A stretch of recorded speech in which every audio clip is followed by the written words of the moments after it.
نبی پاک صلی اللہ تعالی علیہ وسلم نے یوں بیٹھے بیٹھے ایک دن صحابہ سے فرمایا یار روز نہ بیٹھے رہا کرو، وقفے سے ملا کرو۔ کچھ لوگ زیادہ ساتھ رہنے لگتے ہیں تو ادب نہیں نہ رہتا، ان کو احساس نہیں ہوتا کہ میں کیا کر رہا ہوں۔ تو نبی کریم صلی اللہ تعالی علیہ وسلم نے صحابہ کے مجمع پہ نظر ڈال کے فرمایا، حضور فرمانے لگے روز نہ ملا کرو، وقفے سے ملنے سے محبت بڑھتی ہے۔ حضرت صدیق اکبر بھی مجمع میں بیٹھے تھے، وہ بھی 3 نمازوں میں نہ آئے تو پیچھے ہی نماز پڑھ کے چلے گئے۔ ایک روایت عصر مغرب عشاء اور دوسری جگہ لکھا کہ نہیں ظہر عصر مغرب تھی، پیچھے نماز پڑھی چلے گئے، پھر عصر پڑھی چلے گئے، پھر مغرب پڑھی، اور حضور نے زور کے بعد حضرت انس بن مالک سے پوچھا ابو بکر نہیں آئے؟ پھر عصر کے بعد پوچھا ابو بکر نہیں آئے؟ پھر مغرب کے بعد پوچھا ابو بکر نہیں آئے؟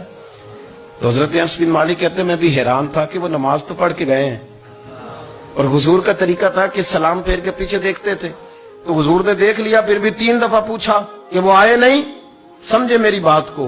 حضور فرما رہے ہیں نماز پڑھنے تو ساری دنیا ہی آتی ہے، وہ تو اسپیشل آیا کرتا تھا، وہ آیا نہیں؟ آئے نہیں جناب صدیق اکبر؟ تو حضرت انس کہتے ہیں میں نے جا کے دروازے پہ دستک کی، حضرت انس قریب رہتے تھے نا حضور کے، تو نبی پاک کے لاڈلے تھے، تو پھر لوگ بھی ان کا لاڈ دیکھتے تھے کہ یہ حضور کا قریبی ہے۔ وہ کہتے ہیں میں نے دروازے پہ دستک دی تو حضرت ابو بکر صدیق فرمانے لگے کیسے آئے ہو؟ میں نے کہا یار آپ چنگے سیانے بندے، حضور نے 3 دفعہ پوچھا ہے، 3 دفعہ پوچھا ہے۔ تو حضرت سیدنا ابو بکر صدیق دوڑے آئے، حضور حکم ہو؟ تو نبی کریم نے فرمایا یار سارا دن تو نظر ہی نہیں آیا، تو کدھر تھا تو؟ سارا دن ملا ہی نہیں۔ اللہ کرے آپ کے اس جملے کے حسن کی سمجھ آئے۔ آپ دیکھیں جو چاشنی یہاں ٹپک رہی ہے، جو وقار یہاں ٹپک رہا ہے، ذرا اس کا مزاج کو دیکھیں، اور یار تو نظر ہی نہیں آیا سارا دن۔ تو حضرت صدیق اکبر کہتے ہیں کوئی بات بھی نہیں تھی پر میں رو پڑا۔ میں نے کہا حضور آپ نے تو فرمایا تھا کہ ذرا وقفے سے ملا کرو، محبت بڑھتی ہے۔ تو حضور فرمانے لگے ابو بکر میں نے کہا تھا پر تجھے تو نہیں نہ کہا تھا، تو کوئی اور تھے جن کو کہا تھا، تجھے تھوڑا کہا تھا، اور اتنے بڑے جملے نہیں ملیں گے۔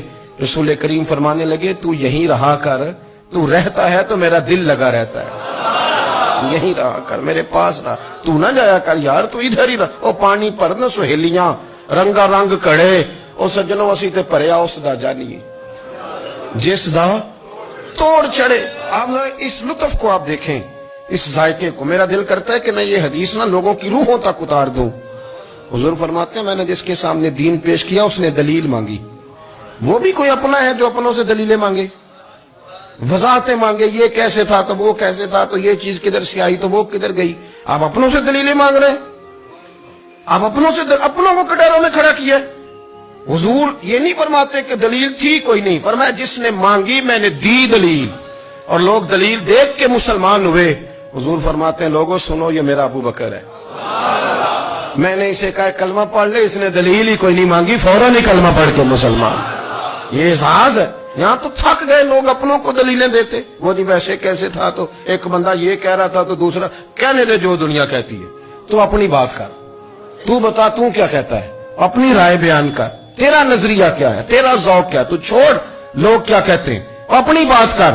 اگر ابو بکر صدیق لوگوں کے کہنوں پہ چلتے تو مکہ تو سارا کچھ اور کہہ رہا تھا، اس وقت تو کچھ تھا ہی نہیں جو کہتا کہ نہیں تو ٹھیک چل رہا ہے، دنیا ساری کچھ اور کہہ رہی تھی، لیکن صدیق ایک بار کہہ رہے تھے نہیں نہیں، سچ وہ ہے جو مدینے والے رسول فرماتے ہیں، سچ وہ ہے جو میرے آقا نے فرمایا۔